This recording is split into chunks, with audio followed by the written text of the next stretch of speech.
No matter if points are gained or points are lost, there will be much to discuss. For analysis regarding tonight's Winnipeg Jets game, here are Dave Manouk, Ezra Ginsburg, and your host, Drew Mandel. The Illegal Curve post-game show, presented by Play Now, the official sports betting partner of the Winnipeg Jets, starts now. Now, I know that many of you are expecting me to scream and yell and gesticulate wildly and lament the performance that the Winnipeg Jets just put on for everybody to see. And I will lament that performance. I'll try not to gesticulate wildly, but I'm not going to yell and scream. And the reason I'm not going to yell and scream is twofold. One, my wife and kids are sleeping, and if I wake them up, I'm going to get yelled at and screamed at by the other three members of my household. Don't want that to happen. And two, why would we expect anything different from the Winnipeg Jets than what we saw tonight? Is anybody truly, deep down, really, honestly surprised at that performance tonight by the Winnipeg Jets? Is anybody sitting back as the game has ended and saying, I'm shocked at what I just saw? I'm not. I was hopeful. I maybe had, a Pollyanna view of what could happen tonight. Maybe they would dig deep, find a performance that would surprise us all. I was probably being a little naive, but a little naivete, a little of, hope in this dog-eat-dog world isn't a bad thing to have. Winnipeg Jets certainly didn't provide me with any reason for that after the fact. They made me look foolish, thinking that there might be a slim possibility. I'm sure they made us all look foolish for spending our Saturday night watching this performance against the Edmonton Oilers. I mean, the final score is 6-2. Funniest part of this game is that if you looked at natural stat trick in the third period, based on the Jets having the puck for 3/4 of that third period, they actually won the Corsi 4 battle over the entirety of the game.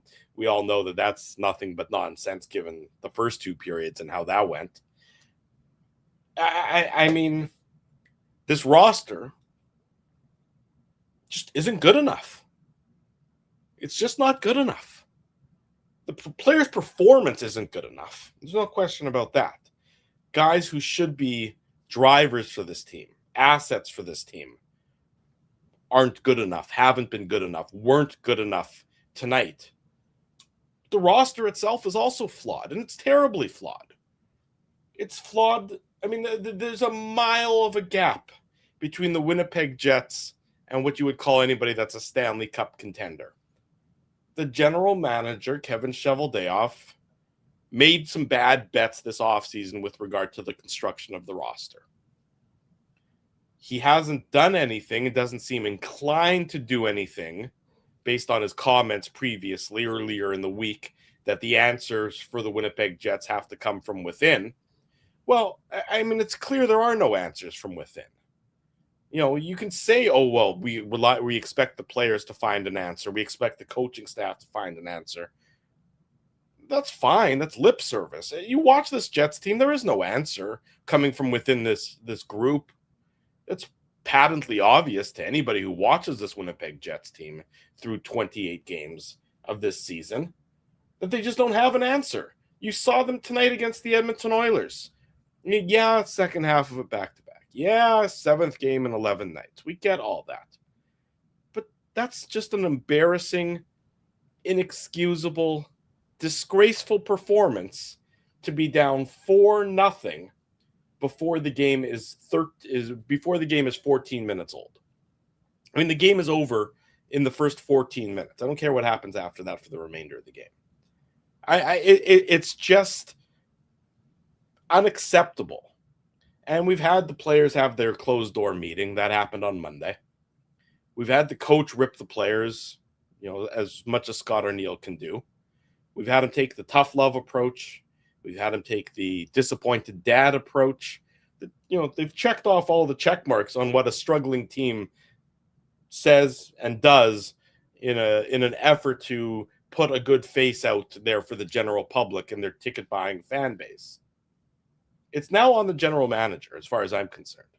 And I know that he makes his excuses and said trades are hard. And I know Elliot Friedman will write his old adage that nobody throws you a life jacket, or teams don't throw you a life vest when they see that you're struggling. They throw you cinder blocks instead, vis-a-vis making a trade. I get all that. It's a results-oriented business. Those are excuses. You have to figure out something for the remainder of this season, or punt entirely on the year. You can't be in the middle here. Now, the Jets have obviously leaned in with a lot of the players that they've leaned in on, and those players are probably good players. So you can't trade the entire team. I get all of that.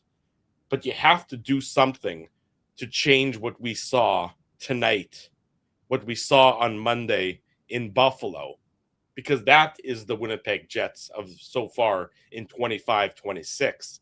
And I don't see any change occurring to that Winnipeg Jets team unless the general manager does something to shake up this roster. It needs to be done at this point in time, because what we saw tonight was utterly, utterly, utterly unacceptable for any team and any Winnipeg Jets player that wears that logo and wears that emblem with any degree of pride, because this was an abomination of the first order. Hello, Ezra. Nice to see you again. Well, now that we're 7 minutes into the show and I haven't spoken yet, I think there's only one thing that you can do after a game like tonight. Well, as he's drinking heavily, so we're off to a good start on that front. Yes, this is Fireball. This is real Fireball. Oh, that's good. I thought it was apple juice in a Fireball bottle. I was waiting to take that swig, Drew, but you kept going on, and it lasted 7 minutes. I mean, I can't possibly do this post-game show sober. You want me to be sober after that game? What did I just watch? And if you thought Monday night's 5-1 loss to the Buffalo Sabres was rock bottom, what's this? Is this rock bottom? Is this rock bottom? Well, I mean, there is something foul on this Jets team right now. And, Gabe Vilardi gets a goal in the third period. So, he's on a 3-game point streak. Cole Koepke scores 2 games in a row for Cole Koepke. Who cares? This game was over in the first 7 minutes, let alone the first period. Yeah. I mean, this, as you said, Drew, for a team that is now, what have they won 2 of their last 7 games, right? If I'm not mistaken, they're 2-4-1, 2-4-1 in their last 7. 2-6-1 in their last 9. If you want to go further back, as well. Sure. Let's go further back. 2-6-1 in their last 9 games. And to your point, you watch this team, and what signs of hope are there? And to me, that's what is the most concerning. Yes, we all know that Connor Hellebuck is still going to be out for most likely. Connor Hellebuck doesn't come back before Christmas. I think you would agree, Drew. If he comes back before Christmas, that would be shocking, and that would be ahead of the timeline for his surgery, post-surgery, I should say. Mm-hmm. And yeah, Hayden Fleury's out of the lineup, but for the most part, you're completely healthy. Mm-hmm. This is a healthy team now. Neil Pionk is back in the lineup. And we talked about on this morning show, we talked about, Pionk and Sandberg. That was going to be a key pair for the Jets. I mean, the Oilers made the Jets look like an ECHL team out there. Wow, the Jets did their part. We had the comment up before. It was Oilers were playing chess and the Jets were playing checkers. And, to your point, Drew, we're 28 games into the season here. We're past the 1/3 mark of the season now. And yeah, sure, you can look at, the standings and you can say, I don't know if the Jets are 2 points back or whatever they are right now. Well, I mean, after tonight's loss, but the point I'm trying to make, Drew, is if they keep playing like this, it doesn't matter. The playoffs are. It doesn't matter. The playoffs are going to be a pipe dream, And right now, you know, you're trying to see things on this team where, you know, we talked about the game against Buffalo last night, Yeah. where we were saying, you know, hopefully you can build off of that. You know, hopefully you can go into Edmonton, and even though the first period wasn't great and the Sabres had whatever it was, 14 shots, 15 shots on net on Eric Comrie. Yeah. And again, you know, I saw some comments in the chat, and, you know, people were texting me about Eric Comrie starting. Look, I don't think starting Comrie back-to-back was the reason why the Jets lost this game. No, the goaltender doesn't matter. They didn't show up. They did not show up in the first period. And the Jets, and the thing, Drew, that I think is one of the things that's the most concerning is it's not like the Jets don't know what the Oilers are going to do. We know that the Oilers are a fast team. We know that the Oilers are a good transition team. Like, it wasn't like, you know, the Oilers power play burned the Jets tonight. That's not what happened tonight. It was just the Oilers executing at a high level and the Jets having absolutely no answer for them. And no answer for them. And what's egregious about it tonight is how many of these Oilers goals were the result of the Winnipeg Jets having defensive breakdowns. You know, we know that Edmonton is a high octane, high skilled, high talent team. We all know that. That's not news. So you know who your opponent is. You have to find a way to mitigate the impact that they can have. You need to find a way to prevent them from being able to demonstrate how talented they are. What do the Winnipeg Jets do? They turn the puck over nonstop. They provide a free path to the Jets goaltender and the high danger areas. I mean, the Jets had no approach to tonight's game that indicated they wanted to play with any respect. That's the word that comes to me, is just a complete lack of respect for how you need to play this game and how you need to approach playing against your opponent. That, to me, is the most befuddling part of tonight's game. Yeah, it's a difficult game to play in 7 and 11 back-to-backs. You know what? NHL, all teams, you know what? All teams have schedules like this. Of course they do. So if the Jets players are going to rely on that as an excuse, well, guess what? You have a players association, you know, take it up with them and change the way that the schedule is drawn up. Every single team has this issue.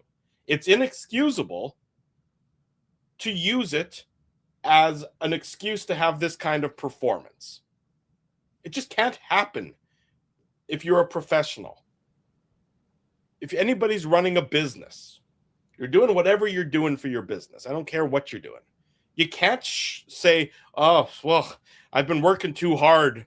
You know, this is my 7th day out of 11 in a row that I've had to work. I'm just going to do a lousy job today. I'm just not going to, you know, complete the assignments that I need to complete. I'm just not going to put the widgets in the box today. It's just too much. You know, woe is me. That's what the Winnipeg Jets did in that first period. They just said, woe is me. The game is too hard for me. I'm just going to tee it up for the opponent. That's fine. I'll mail it in. I won't have any professional pride. I mean, there is nothing about this game that you can point to and say, we did ourselves proud. I mean, you know, and if you lose a game, you lose a game. And if you lose a game by multiple goals, so be it. But to be down 4-0 before the game is before the game's 14 and a half minutes old is just you saying, I'm not interested in trying. I'm not interested in caring about tonight's result. I just want to, skip over to the next game. I want to skip over to Tuesday. I get to go home. I have Sunday off. I'll get to relax.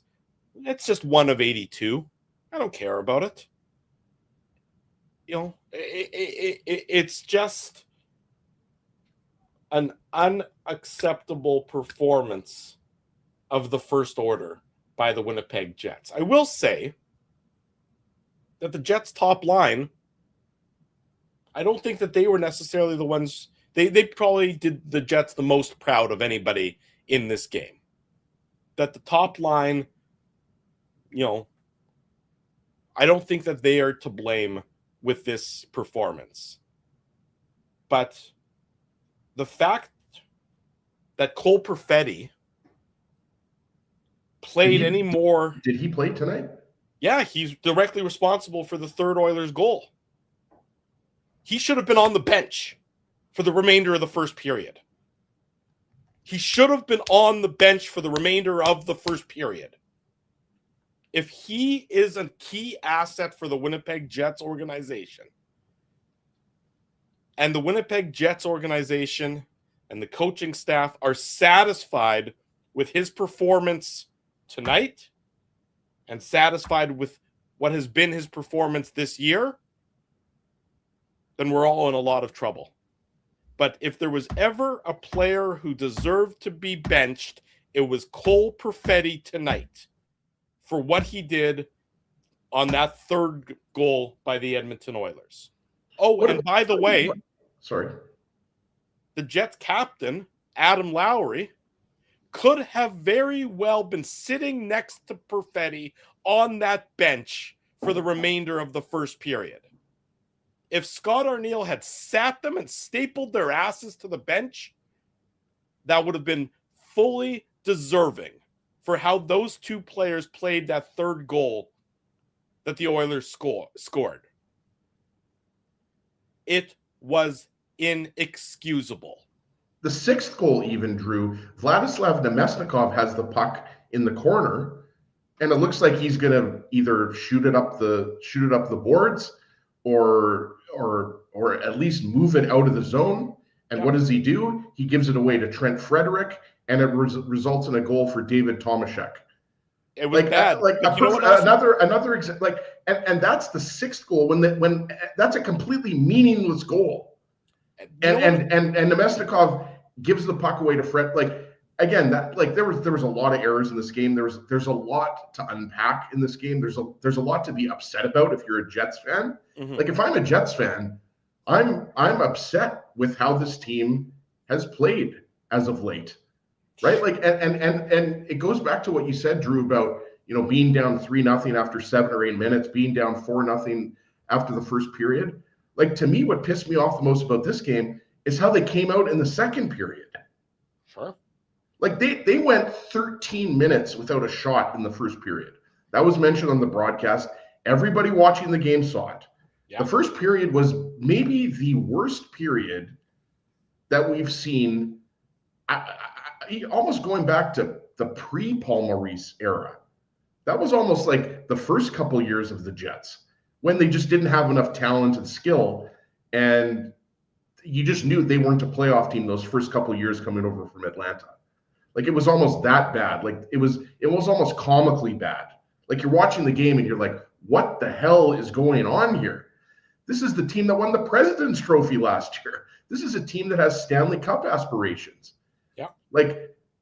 Forget the Stanley Cup right now. The Jets, the way the Jets are playing, they're going to be lucky to squeak into the second wild card spot. And you know what? Sorry, go ahead. Finish your thoughts. No, so I agree with you. Cole Perfetti is struggling. There's no doubt. He is struggling. It's not that he's just struggling to score right now. He's struggling with his overall game. And we're not making this like a Cole Perfetti referendum here. But you make mistakes like that. I agree with you. Yes, he's in a contract year. But come on, I think we need to stop treating some of these players with kid gloves. And we need to start realizing this team is not playing well and they need a wake-up call. And I'm not talking about benching Gus Nyquist for Cole Koepke on the fourth line. Some of the key players on this team need to have a look in the mirror and realize that they need to be a lot better, or this team is going to miss the playoffs this year, which is crazy to think because we all knew the Jets were going to take a little bit of a step back losing Nick Ehlers. But I don't think anybody expected this big of a step back. The loss of Ehlers is obviously more significant than I think the organization expected. But that doesn't excuse the complete abandonment of your DNA. We talked about the DNA this morning with Sarah Orleski on the Illegal Curve Hockey Show. And this team just has completely abandoned what makes them good. It's abandoned what makes them so difficult to play against.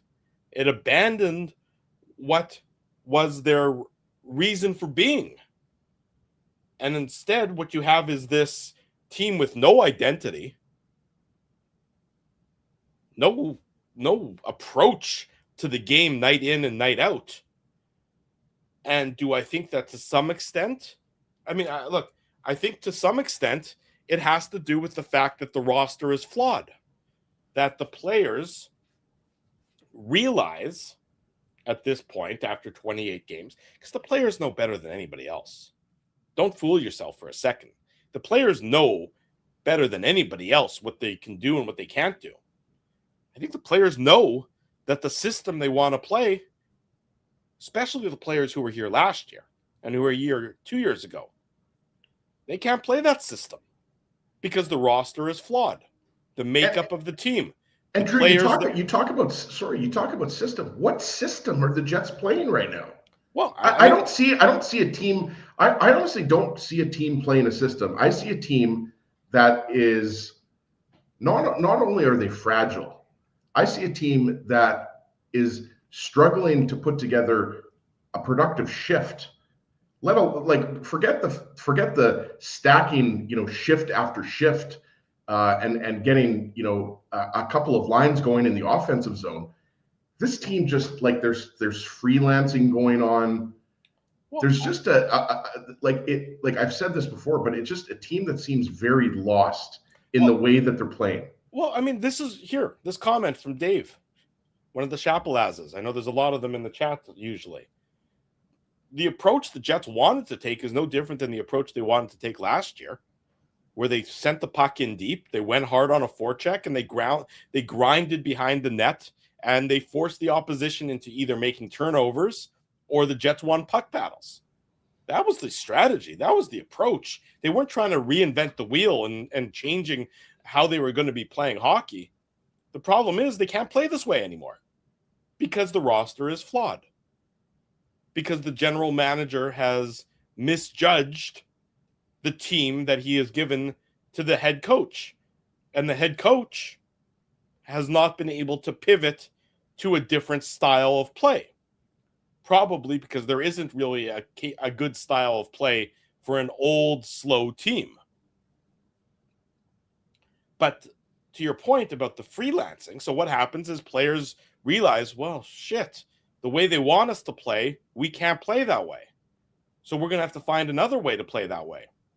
But the first line can play one way. The other three lines can't play the same way the first line plays. So you have a team that's completely jumbled with what they're trying to do on a night in, night out basis. You got a fourth line that can probably play the same way they played last year, but they're a fourth line for a reason. So instead you have a middle six, really just can't do anything of any significance. They're too slow to transition through the neutral zone very effectively. They're too slow to dump the puck in and go win a forechecking battle. So you got a top line that's still got high skill. You got a fourth line that can go about and play that way. And then you have 6 of your 12 forwards that are lost. They're just lost. They don't know how to play. They don't know how to play effectively. I'm sure Scott Arniel is trying to figure out a way to make that middle six play effectively. But also the answer might be they just can't. The answer might be they're just not NHL players, some of them anymore. I mean, the Jonathan Toews story was a great offseason story. The Jets, True North, they sold a lot of Toews jerseys. Good for them. A+. Jonathan Toews, remarkable comeback from being off the ice. You can't look at his game right now and tell me he's an NHL player. You can't look at his game and think that he deserves to be getting top 6 minutes right now. right? And like we We're saw in the lineup period. Well, and we saw the lineup change, right? We saw basically what we saw was, I don't know, Drew, if we're going to get into the goals and the play now game recap. It might be a little bit of a different show tonight, considering that we've already had a lot of comments in the chat of people basically saying they don't want to relive tonight's game. But, just for those joining us, maybe that didn't know, there was a switch. Iafallo moved up to that top line with Scheifele and Connor. Velarde moved down to the second line with Taves and Lowry. And Niederreiter, Nemestikov, and Perfetti was the third line. So Perfetti bumps down to the third line. Those changes, the blender changes, had little or no effect in this game. Did you expect them to? No, and that's, we've talked about this on the Saturday show. We've talked about this on previous post-game shows. A lot of these moves are just rearranging. I'll steal your tweet, Drew. Rearranging the deck chairs on the Titanic. Yeah. And unless you're breaking up Connor and Scheifele. And I've changed my tune. I've changed my tune on it. Leave them together. Leave Connor, Scheifele, and Velarde together. I think you have to, though. You have to break them up or have to leave them together. I think you have to leave them together. They're the only forwards worth a damn on this team. If you break those guys up, then you might go from a one-line team to a no-line team. Right. And to your point about Jonathan Taves, I agree. Look, we're all, well, not all of us, we have some younger people listening, but, our generation, Drew, Jonathan Taves is an absolute hero. He's a Canadian hero. He's a hockey icon. The guy's going to be going to the Hockey Hall of Fame. But right now, we talked about it in the summer when they signed him. We really didn't know what to expect. Taves hadn't played for a couple of years. And so we were saying, like, he's not going to be a second-line center. You can't pencil him in as the second-line center. Well, that's exactly what the Jets did. They penciled him in as the second-line center, and they've been using him as a second-line center. And I realize that, he's played a little bit of wing because Lowry is now... Only in the last 2 games after it became apparent that he can't be your second-line center anymore. Right. And what kind of results have we got? There's been no difference. You can put him up the middle. You can put him on the wing. He's still too slow.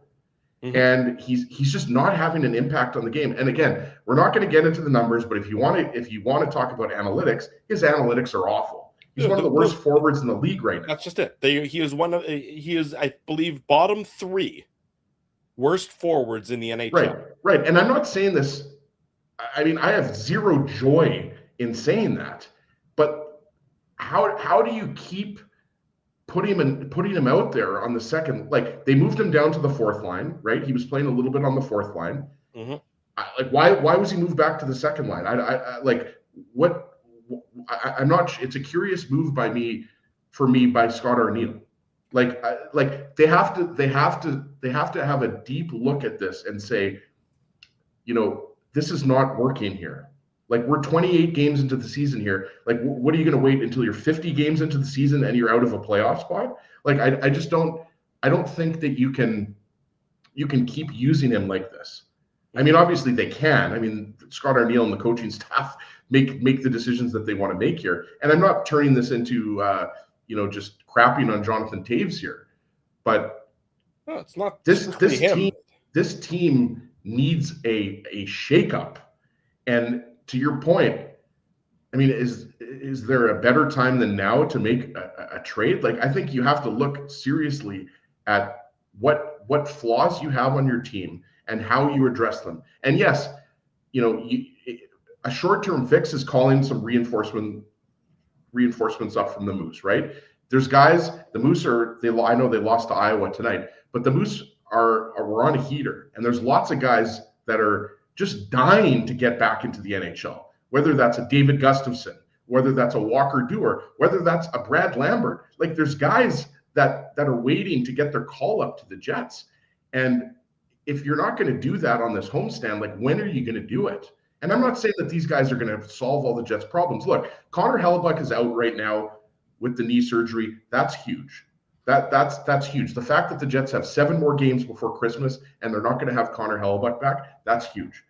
But that's the reality. That's the cards that this team has been dealt. Right. And they need to find a way to get out of this because, yes, I realize people are saying, well, the Rangers won the President's Trophy and they missed the playoffs the next year. Well, that's great. But the Jets are still, it's not like the Jets, they haven't missed the playoffs yet. I mean, they're dangerously close to slipping out of the playoff race, but they're still in it. And they need some answers. And the answer, I don't think, Drew, is, putting Alex Iafallo on the top line and moving Gabe Vilardi down to the second line. That's not the answer. No, the answer is the middle six. You have to address the middle six. There's no question about it that has to be where you spend your time and you spend your effort at this point in time if you want to salvage this season. You could probably spend some time on the defense as well. The first opening goal of the game, and again, we're probably not going to do the whole goal-by-goal recap, but I will say that, of course, the post-game show is brought to you by our friends at Play Now. When you sign up for Play Now, you get to choose your welcome bonus up to $250. Don't bet on illegal sites, bet with Play Now instead. Conditions apply, 18+. Enjoy responsibly. I mean, the opening goal, Logan Stanley just shoots the puck out of the zone to nobody.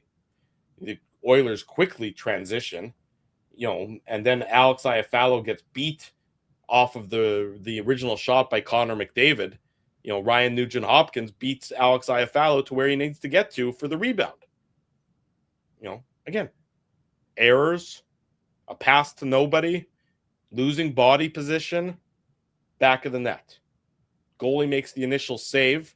It's a good shot by McDavid. He shoots it to the far pad for the rebound. But Alex Iafallo needs to tie up the Ryan Nugent-Hopkins stick. He doesn't. Attention to detail. Unable to keep up. Whatever you want to say it is. Nugent-Hopkins' speed better than Alex Iafallo in terms of speed. 1-0, 3 minutes into the game. I mean, it's a mistake. It's just a simple mistake. Second goal, same thing. Mistakes. Jets have some good zone time. Yeah. The Jets, the top line, had a couple chances here. Dylan Samberg goes to shoot the puck, gets blocked, sent up Evan Bouchard onto the stick of Leon Draisaitl, who's now behind both Samberg and Pionk. There's nobody's reading the play. Samberg and Pionk in this instance are not reading the play. You can't let Leon Draisaitl behind you under any circumstances. If you're Samberg in this case, you got to make sure that puck gets through, or you got to send it down deep behind the goal line. I understand what you're trying to do, but then you can't double it up, the problem, by putting Bouchard, by letting Draisaitl behind you, rather. 2-0. This is 2 goals in 4.5 minutes. It's just inexcusable. And then the third goal is the one that just drives me the most batty. And it's why I think that Cole Perfetti and to some extent Adam Lowry should have been benched, as I said earlier in the postgame show. Cole Perfetti goes to clear the puck from the Jet zone. He needs a line change. He's in the neutral ice. There's nobody around him. Should be able to gain center and send the puck all the way in deep, 200 feet away from your own goal. For reasons I cannot explain, he has the softest, most sad sack dump in attempt that we've seen. Heads off to the bench, of course, for the line change. But it's such a non-effort and a weak performance by a guy in Cole Perfetti who is supposed to be one of your smarter players. It's just soft. It's not even junior hockey soft. It's Timbit soft is what this play is. It's soft. It's a bad turnover. And the key here, I think, Drew, what you're getting at here is you've already given up 2 goals in the first 5 or so minutes. That's right. Right? Like the game's not over yet. Yes, you're off to a bad start. You're down a couple goals. Mm-hmm. But you make that mistake down 2-0 early in a game. That to me is the issue here. Mistakes happen, turnovers happen in every single hockey game. At every single level has turnovers. Every single game has mistakes. Every single game, it's hockey. But you're down 2-0 on the road. You've been struggling. We've talked about it. This struggle has been going on for a while now. It's It's not like the Jets just lost to Buffalo on Monday, and that was their first loss in a while. Right. And then the Oilers transition up the ice, and former Winnipeg Ice legend Matthew Savoie gets this goal, but unlike Adam Lowry, just kind of coasting with Savoie, kind of coasting behind him. Savoie, and just for the record, I don't have to check Hockey DB on this one. There's a bit of a height disadvantage between Adam Lowry and height Savoie. Advantage for Adam. 7 inches and 30 pounds. Height disadvantage for Savoie is what I meant. Adam Lowry is 7 inches and 30 pounds heavier than Matt Savoie, and Matt Savoie won a body position battle on the Jets captain in front of the net to lead to this goal. Perfetti had the awful dump-in attempt, but that's why I said Lowry should be stapled to that bench next to Cole Perfetti, because how do you lose body position in front of your own goal when you are 7 inches and 30 pounds heavier than the player you're battling with? And the answer is, by the way, it's a rhetorical question. You shouldn't. And people will say Perfetti and Lowry, they've missed time this year. They're still trying to get up to speed. They're still trying to round into form. Either you're playing or you're not. Either you can play at this level or you cannot. If you're injured still and you need more time, then so be it. If you're not capable of playing at this standard, then so be it. Then go on the IR and get healthy. Well, and that's look, we don't know this right now, but the speculation has been that Perfetti's still being bothered by the injury. Then don't be in the lineup. He does not look like he looks like a shadow of himself. And again, I go back to just recent memory. The Jets played the Sabres twice recently. What did Josh Norris do in that game in Buffalo? In his first game back in 24 games, he put up 3 points. Yeah, he did. So, this idea that it takes guys 6 games, 7 games, 10 games to get back to tip-top shape, I think is BS. We're in the middle of the season here. This isn't preseason hockey, and we're talking about the Jets. A lot of these guys have come back from injury. The Jets were playing better when they had Parker Ford in the lineup. When the Jets had Brad Lambert in the lineup, when they had some of these guys that were out injured, and it's the effort, especially on that third goal. I agree with you on the Matt Savoie third goal. That's the Leon Draisaitl goal. He gets behind Neil Pionk. You don't like that one at all, right? Leon Draisaitl is also one of the best players in the league, right? So maybe you give the Jets a little bit of a pass there. I wouldn't give them a pass because I still think they were caught sleeping a little bit. Yeah. But the Matt Savoie goal, where it's a bad giveaway by Perfetti, and Lowry's and the Jets are just too loose in their defensive zone, and Lowry's not tight enough on Savoie.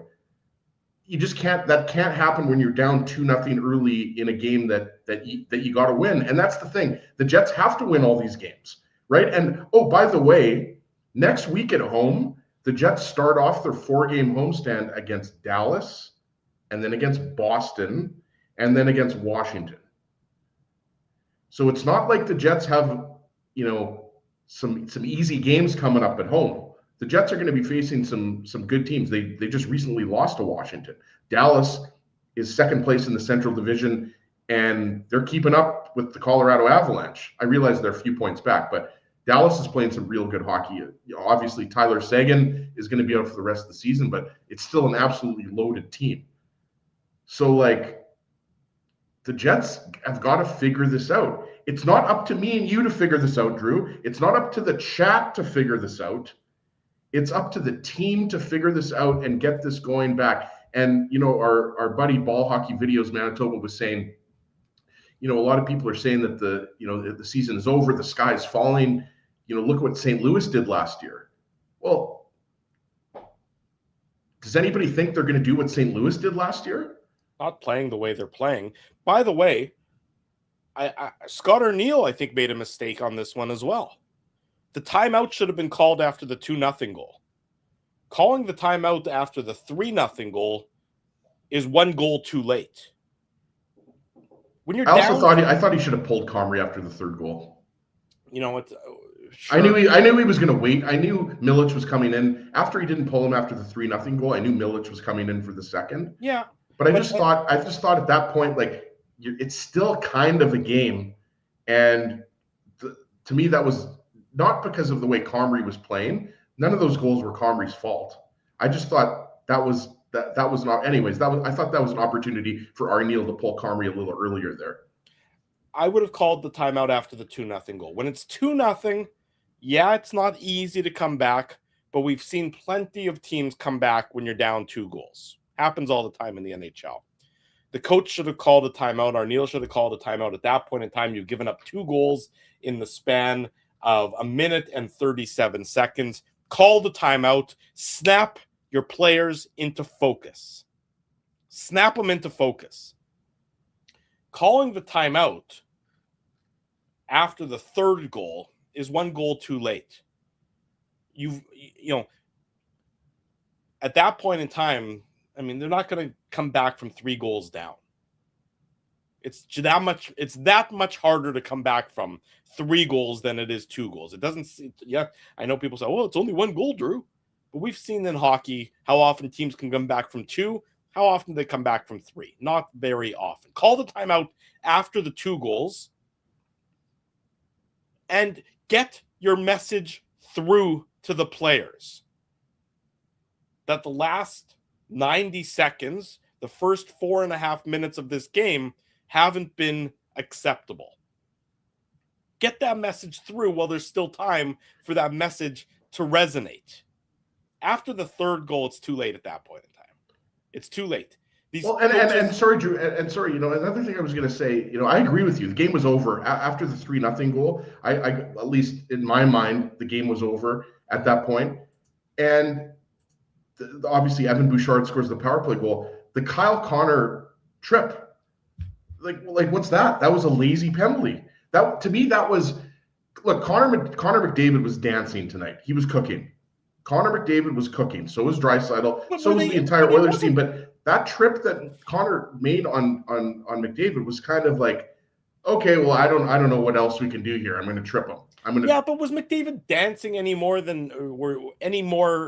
outstanding than he typically is? No. That's all I'm saying. Well, I'm just saying that the Oilers came to play tonight from puck drop. From opening puck drop, the Oilers were flying. Sure. All I'm saying is, to me, that penalty, like after he took that penalty and the Oilers went on that, like I said, I thought the game was over after Savoy's goal made it 3-0. Like I just thought, okay, this is just ridiculous. To me, it got comical after Connor took that penalty and Bouchard scored the power play goal. Then it went from the Jets not only are the Jets not coming back in this game, but this is going to turn out to be like, people were already, saying, could the Oilers score 10 goals tonight?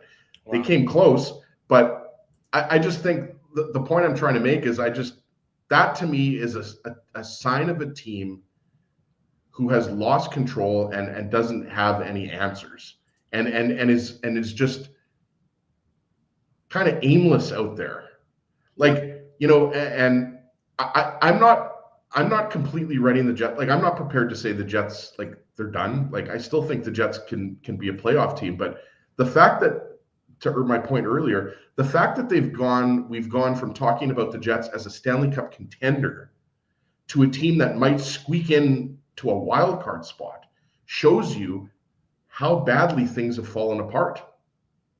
Like, so we've gone from the Jets can be a Stanley Cup contender to hopefully they get into the playoffs and maybe upset a team in the first round. Like, does anybody think the Jets are going to beat Colorado in the first round? Like, give your head a shake. This team is not going to beat Colorado in a 7-game series the way it's currently constructed. And so, yeah, like, yes, do the Jets still have a talented team? Yes. But there's big problems on this team. And if anybody doesn't think there are, they're not watching the same team I'm watching. This was, I mean, you're more optimistic than I am, Ezzy, about the Jets' chances for the remainder of this season. And that's in keeping with both of our personalities. So I would say that there's some consistency in that from our perspective. But I'm a hopeless optimist, right? Yeah, you are, and that's nice. I mean, it's nice that there's somebody to balance out my occasional ventures into negative Nelly land. You can be positive Pete to counteract my negative Nelly. But I mean, it's one thing to lose. It's another thing to lose at the nature that the Winnipeg Jets are losing, where I would say that in 2 of their last 3 losses, they've done so without showing any professionalism in their losses.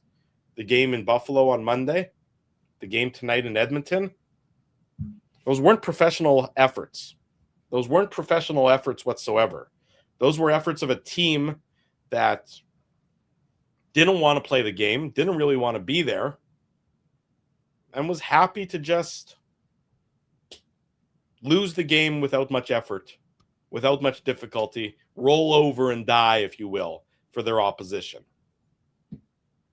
That's what I see from the Winnipeg Jets when you look at tonight's effort and when you look at the effort on Monday night in Buffalo.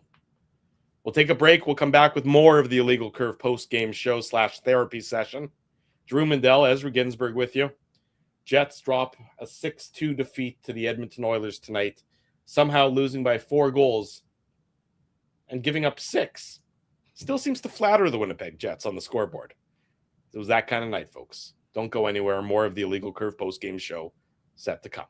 I want to thank you for not betting with Play Now and choosing our illegal gambling site instead. Because we couldn't afford things like this without your money. So much of your money. Now you might have questions like, Do our profits benefit your community? No. Or bet with Play Now, Manitoba's local legal and secure gambling site. Dining, entertainment, parking, and convenience, all in one spot. City Place is located in the heart of downtown Winnipeg, attached to the Canada Life Center. Whether you're working, living, or out for a night in the downtown, make City Place your go-to destination before or after the fun finds you. Lunchtime, game time, anytime. Visit City Place at 333 St. Mary Avenue, next to Canada Life Center. Boys, I've made an important life decision, and I need your support. Oh, boy. I've decided to get a grill. You mean a barbecue grill for cooking? Like, that's not an important life decision, Ezzy. No. A grill for my teeth. A grill for your teeth? Do I even want to know why you're doing this? It's simple, really. Every time I go to Holt Dental, I get treated so very well by Dr. John and his team that I need to keep finding additional reasons to go back. I rely on Holt Dental for all of my dental needs, and they do it all, from regular cleanings to cosmetic dentistry. Plus, they have free parking at their front door, and you know how much I love my convenient parking. For all your dental needs, Illegal Curve recommends Holt Dental, conveniently located on Taylor Avenue near Grant Park Mall. For more information, visit them online at holtdental.ca. Guys, big news. You know how I'm always misplacing my cool stuff? Well, Big Daddy has a new hobby, labeling. Labeling is your new hobby. You got it. Ever since I discovered Label Daddy's washable labels, I just can't stop labeling. I'm labeling water bottles, hockey sticks, cereal boxes, roast chickens, team jerseys. Everything deserves a label. I can think of a label or two for you. Best part is that Label Daddy is the only label company officially licensed by the NHL. So my labels are personalized and can have the Jets logo on them. Just search NHL on the Label Daddy website. For almost 2 decades, Label Daddy has been helping people to not lose their stuff. It's the most affordable insurance policy around. For customized, washable, peel and stick labels with no ironing or sewing required, visit LabelDaddy.com and search NHL for the label pack belonging to your favorite team. For over 40 years, Rumors Restaurant and Comedy Club has been Winnipeg's home for stand-up comedy. Renowned in the comedy world as a must-play venue, Rumors has recently been named Canada's top comedy club and a top 5 comedy club in North America. From birthday parties to date nights to fundraisers, wedding socials, and everything in between, Rumors is your destination for the best live entertainment Winnipeg has to offer. For information on upcoming shows, Rumors' incredible promotions, and to purchase show tickets, visit rumorscomedyclub.com. At Boston Pizza, a fast lunch doesn't have to mean fast food. Now you can get a $15 lunch served in just 20 minutes, including your choice of a main, side, and drink. That's right, lunch for $15 at your local Boston Pizza. Welcome back to the Illegal Curve Hockey Show. Sunday morning, as the clock has rolled over from Saturday night to Sunday morning, we continue discussing the Winnipeg Jets. And I'm not going to turn into a pumpkin, Drew. I'm just going to eat pumpkin pie. That's up to you. I'm about to turn into a pumpkin because I'm exhausted. I'm not feeling great either. So we're gonna wrap this up sooner rather than later. Is what's going to happen here. Scott Arneal, speaking to reporters in Edmonton, says that, quote, mentally and physically we weren't ready to go and that he'll take responsibility for that. Calls tonight, quote, another big step backwards. Our buddy Mike McIntyre tweeted that out, and that came up about 30 minutes ago or so. And how many times have we heard that, Drew? Many. Like, how many times we're 28 games into the season, and it feels like we've heard that, like, I don't know, half a dozen times? Yeah, it's not the first time we've heard more. Like, the starts have been a problem for the Jets all season long. Mm-hmm. Mm-hmm. Like, they haven't been ready to go from puck drop many times this year. It's just another example of how many different things are wrong with this team right now. You can't just point to the second line. You can't just point to goaltending. You can't just point to defense. You can't just point to special teams. The special teams have actually, of late, the power play hasn't been good, but the penalty kill has been great all year long. Like, there's a lot wrong with this team. Give up a power play goal again. I think this is the fourth straight game they've given up a power play goal. But your point is valid that for the most part, the penalty kill has not been a problem. It's been top 10 all year long. Yeah, no question about that. I mean, look, the problems for this Winnipeg Jets team are based in 5-on-5. They are based solely in their 5-on-5 play on the ice. With the exception of Scheifele, Connor, Velarde, Morrissey, nobody else on this team, forwards and defensive-wise, are playing at the same level that they played at last year. So when you have, of your 18 players that are on the ice regularly, 18 skaters that are on the ice regularly, only 4 of those 18 are playing at a level that was commensurate to what they put forth last year. That's 14 players who are underachieving based on their performance last year. That tells you where the Jets' struggles are. This courtesy of our buddy Connor Hrabchuk. Since the start of November, the Winnipeg Jets are tied for the worst record in the NHL. 6-10-1 for a total of 13 points, tied with the Vancouver Canucks in that same time frame. Worst in the NHL since the start of November. You can't sugarcoat that, folks. I know there's some of you in the chat, not many of you, some of you in the chat who are still looking to, find something to hold on to, saying we're overreacting. That's fine. That's your opinion. I appreciate it. I appreciate you being here. I appreciate you commenting. I appreciate you saying that Ezzy and I are wrong. That's your prerogative. Totally get it. The numbers are the numbers. The stats are the stats. If you can find good in this Winnipeg Jets team over the last 5 weeks, all the power to you, is what I would say to you. You are better people than I am in that regard. Definitely have 2021-22 vibes right now. Yeah. And they didn't make the playoffs that year, by the way. Nope. They fired the coach quit on them in the middle of the year. I don't expect that to happen. I don't think that there's going to be anything to do with a coaching change.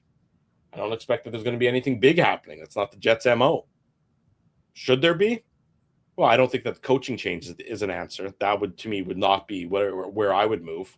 It has to do with the roster composition. That's where your efforts need to be placed, is figuring out your current roster, figuring out the problems with your current roster, and finding a way to improve it. Now, whether or not you can or can't, that's a good question. I don't know. I mean, you have a general manager who is remiss to make any trades. Doesn't seem to think that trading is a good alternative for the Winnipeg Jets at this point in time. I wouldn't agree with him, but that's okay. And are the Jets going to wait until the Christmas break and until after the Christmas break when Hellebuck comes back to kind of make their moves? Like, we already talked about the schedule. Yes, the Jets are going to be back home, but Dallas, Boston, Washington, I forget who the last game there is. I think it's maybe Ottawa. Ottawa on the Monday night. Ottawa. And so these next 7 games before the Christmas break, the holiday break, are critical for this team. I mean, it's do or die. You gotta win the majority of these games, or you're not gonna move anywhere. You're gonna stay stuck in the mushy middle. That's where the Jets are right now. They're in the mushy middle of bad hockey teams. And like you just said, since November 1st, the Jets have the worst record in the NHL. If that isn't a huge wake-up call to this franchise, I don't know what is. So yes, can the Jets still make the playoffs? Yes, they can. But for how much longer are we going to be saying, well, they can still turn this around. They can still turn this around. At what point do we just say this is a bad hockey team? I'm leaning that way. They're a bad hockey team right now. Yeah, I'm leaning that way. I would agree with you with that effect. I am leaning that way, something I did not expect to say on December the 7th of this season. Not by a long shot. Want to make mention of our friends at Wheatland Hockey. They sponsor the Illegal Curve post-game show as well. They're great friends of ours. They teach fundamentals, hockey fundamentals for all ages and all skill levels, and they do it with the right ideals in mind. They're trying to build better players both on and off the ice. As they like to say, they're building skills, character, and excellence on and off the ice. They offer development-focused, inclusive programs that build hockey skills while fostering confidence, leadership, and resilience. They have their heads on straight with our friends at Wheatland Hockey. Check them out online, wheatlandhockey.ca. Bad night for the Winnipeg Jets, but we appreciate all of you joining us. We always do. We'll try to always be honest with our analysis here on the show. I think our reputation speaks to that, and we continue to uphold that as one of our ideals and one of our principles here at Illegal Curve Hockey. The post-game show is always a safe space, Drew. Yeah, it is. Jets next in action on Tuesday night. They got a couple days off. They're obviously off tomorrow. I'm sure they'll be on the ice for practice on Monday. We'll see if a return home for 4 in a row can change the tides of this Winnipeg Jets team. But it certainly seems like they're going to be swimming against the current. At least they have been. We'll see if they can somehow change that feeling moving forward. Thanks to all of you for joining us. Thanks to all the sponsors who make the website, who make the post-game show, and who make the Saturday show a possibility. That's our friends at Rumors Restaurant and Comedy Club. Play Now, they're the title sponsor. Holt Dental, City Place. We'll be at City Place on Thursday, by the by. Jets and the Bruins will be there at noon hour. Be sure to join us at City Place on Thursday afternoon. Wheatland Hockey, I just mentioned them. Boston Pizza, and of course our friends at Label Daddy as well. You can get whatever label made with our friends at Label Daddy. Check them out online. Support these fine businesses because of their continued support of Illegal Curve Hockey. This has been the conclusion of 3 Illegal Curve broadcasts in the last 27 hours or so. I'm a little tired, I'll be honest. I'm going to take a day off tomorrow as well. I'm not going to broadcast anything tomorrow. Unless there's something that really is earth-shattering that'll get us back here, but assuming not. I can see into the future, and there's lots of NFL football coming up for Drew. You're right about that. You're right about that, Mr. Ginsburg. But There'll be plenty of news and audio and all the recaps you've come to expect on illegalcurve.com. The instant replay of this program is available, and of course the podcast edition will be available shortly thereafter. Thanks everyone for joining us. For Ezra Ginsburg, I am your host, Drew Mandel. Until Monday night, right around that 9:30 p.m. or so mark, we wish you good night and good luck, and thanks for watching the Illegal Curve post-game show.